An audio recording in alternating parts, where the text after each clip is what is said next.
Aujourd'hui, 25 mars, l'Église célèbre l'Annonciation du Seigneur. Quelle est l'origine de cette solennité? Comment comprendre cette solennité à la lumière des textes liturgiques?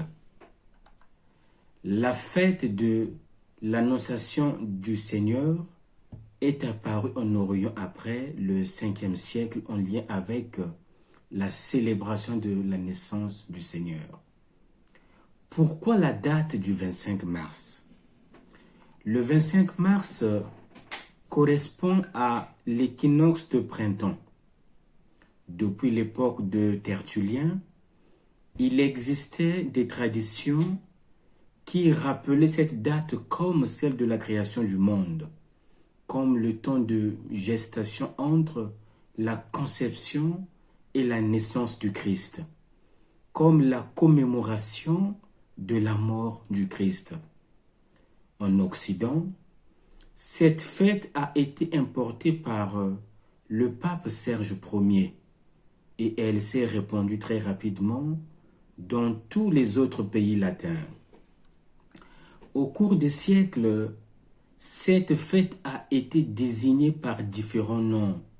Ainsi, nous trouvons d'une part Annonciation du Seigneur, d'autre part Conception du Christ, fête de l'Incarnation.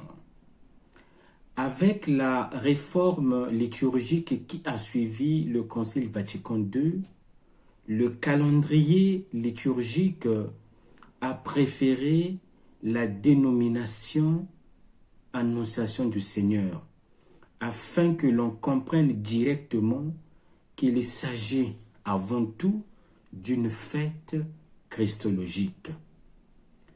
Après ce bref parcours historique, intéressons-nous maintenant au texte liturgique. Avec le choix des lectures, que veut nous dire la liturgie?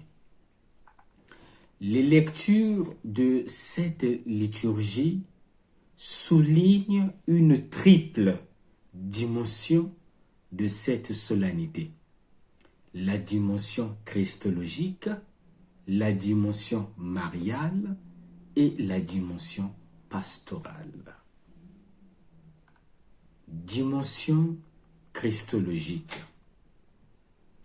La deuxième lecture propose une réflexion sur le mystère de la personne du Christ. Son existence dans l'obéissance au Père n'est que l'expression de son être de fils de Dieu. En effet, l'auteur de la lettre aux Hébreux souligne le fiat salvifique du Verbe incarné qui, en entrant dans le monde, s'exprime ainsi. « Me voici mon Dieu, je suis venu pour faire ta volonté. » On part de l'affirmation que le sang des sacrifices de l'ancienne alliance n'enlève pas les péchés. Il fallait donc un sacrifice humano-divin, clé de voûte de l'édification du nouvel ordre conçu par le Créateur. Alors, le Père propose à son Fils unique de prendre un corps pour rendre possible dans sa personne et par son immolation un tel sacrifice. Seule l'offrande du Christ a la capacité réelle d'ôter le péché du monde. Le Fils de Dieu accepte généreusement le programme du Père en disant « Me voici mon Dieu, je viens faire ta volonté ». C'est son fiat, c'est son oui qui embrasse désormais toute sa vie. L'Évangile, quant à lui, met en lumière le fiat de Marie. c'est-à-dire la dimension mariale de cette fête. Dieu intervient dans l'histoire humaine et accomplit son dessein de salut grâce à la collaboration de Marie.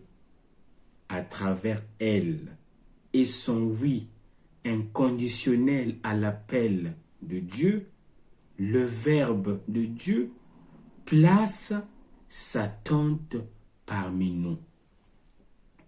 De même que la volonté du Père devient la volonté d'offrande et de sacrifice du Verbe, de même, la volonté du Verbe devient la volonté d'offrande de Marie, qui se déclare disponible pour le programme salvifique du Père.